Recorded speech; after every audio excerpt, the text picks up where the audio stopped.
Il a suffi d'un virus pour que le monde entier bascule. La crise sanitaire que nous traversons est si durable.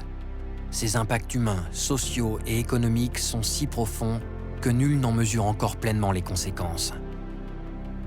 Nous n'en sortirons que lentement et progressivement.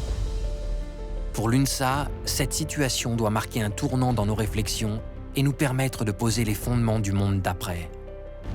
Déjà 4 priorités ont été évoquées lors du précédent épisode. Faire de la sécurité sanitaire une nécessité absolue. Reconnaître toutes les travailleuses et tous les travailleurs de première et deuxième ligne. Renforcer les capacités de l'État et nos partenariats européens. Et mettre en place un plan de relance économique ambitieux. Mais à l'UNSA, nous voyons plus loin. Nous sommes convaincus qu'une vraie transition écologique, technologique et sociale peut et doit s'opérer. Personne n'imagine qu'une telle crise ne se répète. Et pourtant, notre modèle économique actuel, bâti sur un libéralisme effréné et sans limite, menaçait déjà d'imploser par les inégalités qu'il engendre et par son incapacité à répondre aux défis écologiques. Cette crise doit nous amener à repenser nos modèles et réorienter nos activités pour diminuer notre dépendance au carbone, mesurer et diminuer l'impact de nos actions sur l'environnement, utiliser les mutations technologiques pour créer des emplois, assurer à chacune et à chacun une place dans notre société et les moyens d'y vivre décemment. Avec le confinement, les travailleurs ont dû s'adapter, qu'ils soient chez eux ou sur le terrain. La situation nous interroge sur nos rapports à la sécurité, à la santé et à la qualité de vie au travail. La mise en place du télétravail notamment, qui a concerné plus du quart des salariés français, a montré à beaucoup d'entreprises que c'était possible.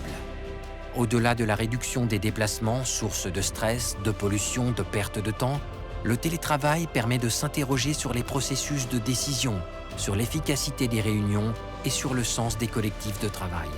Autant de sujets qui ne sont pas nouveaux, mais que la crise nous demande de repenser. Face à cette crise, nous avons su changer.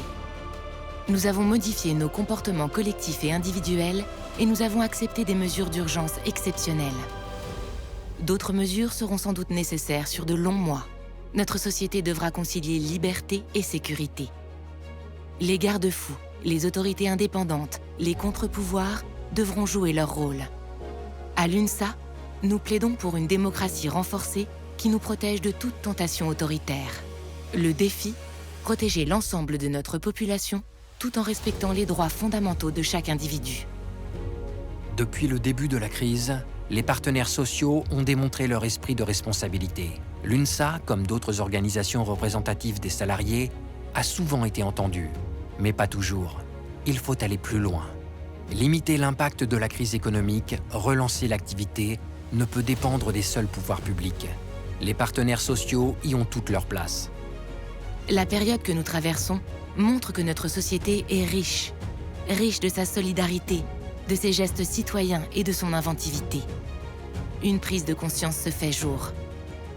Le monde d'après ne peut pas être la reproduction du monde d'avant. À nous d'en faire ce que nous voulons. L'UNSA prendra pleinement part à la réflexion et à l'action collective. Vous aussi, prenez part au débat. Aujourd'hui, l'UNSA vous donne la parole et vient de mettre en ligne un questionnaire que vous pourrez alimenter de vos expertises, vos témoignages, vos propositions.